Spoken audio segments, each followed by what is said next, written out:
महाकालेश्वर लिंगम स्वयंभू है। यह किसी मानव द्वारा बनाया नहीं गया, बल्कि शिव ने स्वयं प्रकट होकर इसे जन्म दिया। यह दक्षिण मुखी लिंगम है।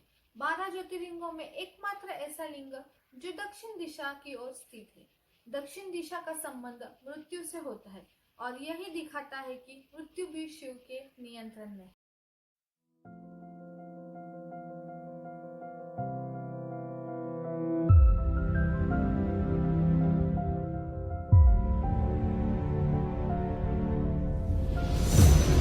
महाकाल लोक में सानिध्य में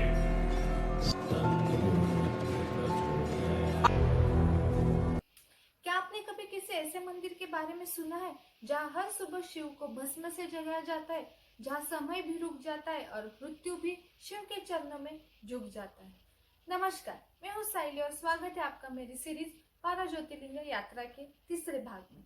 हमने पहले ही सोमनाथ ज्योतिर्लिंग और मल्लिकार्जुन ज्योतिर्लिंग की कथा जान ली है और साथ ही श्रावण मास के महत्व पर भी वीडियो बना लिया है।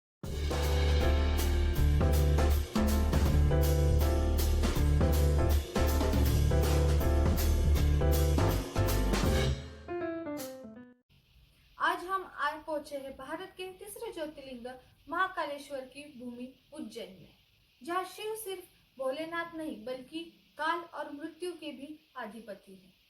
महाकालेश्वर मंदिर स्थित है मध्य प्रदेश के प्राचीन और पवित्र नगर उज्जैन में, जो शिप्रा नदी के किनारे बसा है।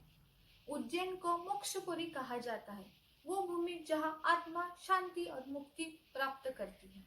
यहाँ का महाकालेश्वर मंदिर सिर्फ एक धार्मिक स्थल नहीं बल्कि उज्जैन की आत्मा माना जाता है। एक ऐसा स्थान जहाँ भक्ति और भयानकता साथ साथ चलती है। अब हम जानेंगे पौराणिक कथा और इतिहास के बारे में। एक बार उज्जैन में दानव दूषण ने त्राही त्राही मचा दी थी। राजा, ब्राह्मण और ऋषि मुनि सब मिलकर शिव से विनती करने लगे।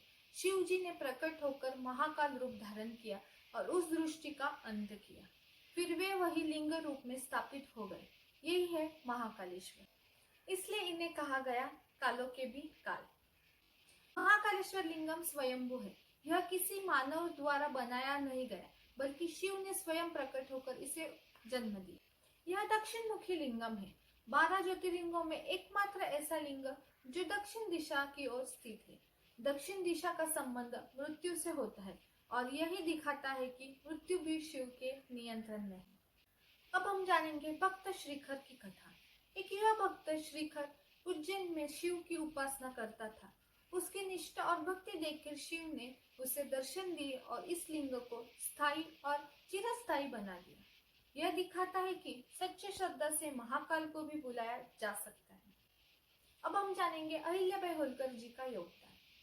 18वीं शताब्दी में भारत मुगल और अन्य आक्रमणों से जूझ रहा था।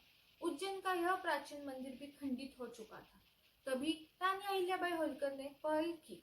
उन्होंने पूरे देश के प्राचीन मंदिरों का जीर्णोद्धार करा और महाकालेश्वर मंदिर को भी एक नया जीवन दिया। आज जो भव्य मंदिर हम देखते हैं, उसमें मराठा, चालुक्य, भूमिजा स्थापत्य कला के अद्भुत प्रभाव है और इसके पीछे प्रमुख हाथ है अहिल्याबाई होलकर जी।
मंदिर का महत्व और अनोखे पहलू। यह तीसरा ज्योतिर्लिंग है और सबसे विशेष क्योंकि शिव यहाँ समय, मृत्यु और ब्रह्मांडीय नियंत्रण के रूप में पूजे जाते हैं। सबसे प्रसिद्ध है यहाँ की भस्म आरती, जहाँ शिव को सुबह ताजी चिता भस्म से सजाया जाता है। यह जीव और मृत्यु के चक्र का अनोखा और जीवंत प्रतीक है। मंदिर में 5 स्तर है। हर स्तर पर अलग अलग देवों की उपस्थिति है। देवी पार्वती, गणेश, कार्तिकेय, नंदी। ऊपर का नागेश्वर मंदिर वर्ष में केवल एक दिन नाग पंचमी को खुलता है। तो आपने देखा, महाकालेश्वर सिर्फ एक शिव मंदिर नहीं बल्कि शिव के उस रूप की कथा है जो समय के बंधन से परे है, जहाँ मृत्यु भी चरणों में सिर झुकाती है और जहाँ श्रद्धा से काल भी पराजित हो जाता है। अगर आपको यह वीडियो पसंद आया हो तो कृपया लाइक करें, सब्सक्राइब करें और कमेंट में बताइए कि आपने कभी भस्म आरती का अनुभव लिया है? से ये आसमान आदिकाल से गूंजता आया है।